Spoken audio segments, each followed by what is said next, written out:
I'm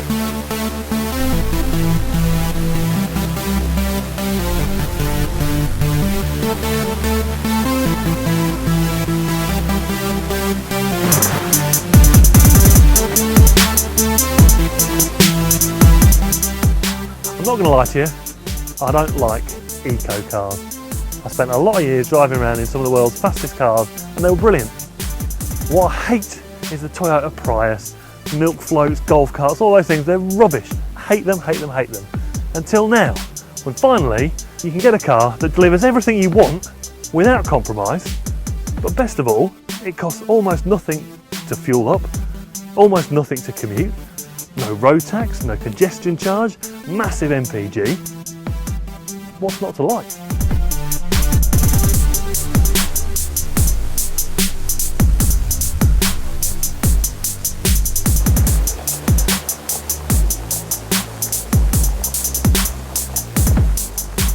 So peaceful.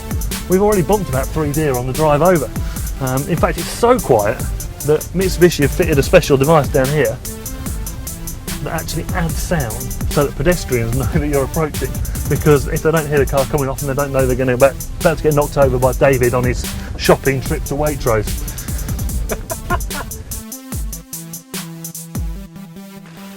So the car in question is the new Mitsubishi Outlander PHEV, plug-in hybrid electric vehicle. Basically it's the same as the other Outlander that's within the range. It costs the same money, including a £5,000 grant from the government. It looks the same. Everything about it's the same. You know, it's a nice family car, looks nice, practical, efficient, everything you could like. You probably recognise one of these from your own car, that's where the petrol goes in, but this one is a little bit different because it's got one on the other side as well. And inside, probably less familiar with one of these, plug-in charging system. This one plugs into a normal domestic socket. This one is for a fast charge system, and it costs as little as £1.20 to charge it up. And when it's charged up, you get about 30 miles off battery power alone. So if your daily commute is 15 miles each way, all you have to do is charge it up when you get home.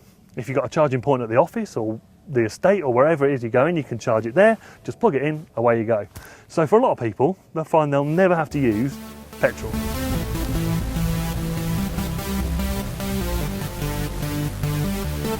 So there's a lot going for it as a normal car, but what about field sports specific applications? The first thing, so quiet. If you're up early and out early, people aren't going to hear your car, you're not going to disturb the family. If you're around livestock or pheasant pens, you're not going to be causing a disturbance with a noisy two-stroke engine or a noisy diesel clatter. It just doesn't make any noise, it is whisper quiet. We're going to have a bit of fun tonight. We're going to go after some rabbits and go and see what it's like as a night shooting vehicle, because at the end of the day, fitted with these knobbly Goodrich all-terrains which Fur's Garage have put on it as part of their conversion, it gets around really well. Not massive ground clearance, but actually it gets around pretty well off-road.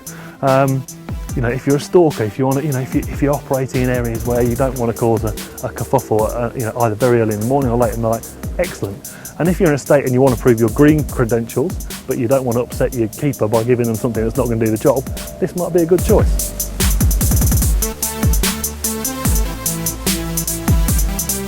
One of the other things you notice really quickly is how easy it is to drive in electric mode, especially if you're kind of off-road or you're manoeuvring at slow speed, because you don't have to worry about clutch or anything like that. You don't have to worry about getting the revs up, or if you're off boost, the turbo's not kicking in, it's not giving you much torque. It's just instant grunt. You can really delicately measure out your throttle inputs, and it just makes it really easy to drive.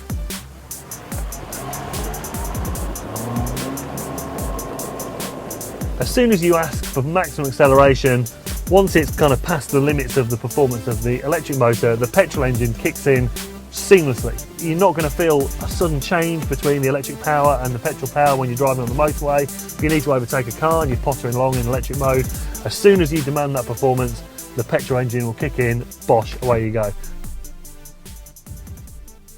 Okay, so we've been pretty enthusiastic about this machine. There's a lot to be said for the package of features that it offers, and there's no doubt that electric power is coming. Mr. Digweed himself has found that his electric Polaris has improved his foxing performance as battery technology improves year by year. these are going to become more viable, the range is going to increase, the compromises are going to become less and less, and there is still incentive from the government in terms of subsidising the cost of electric vehicles.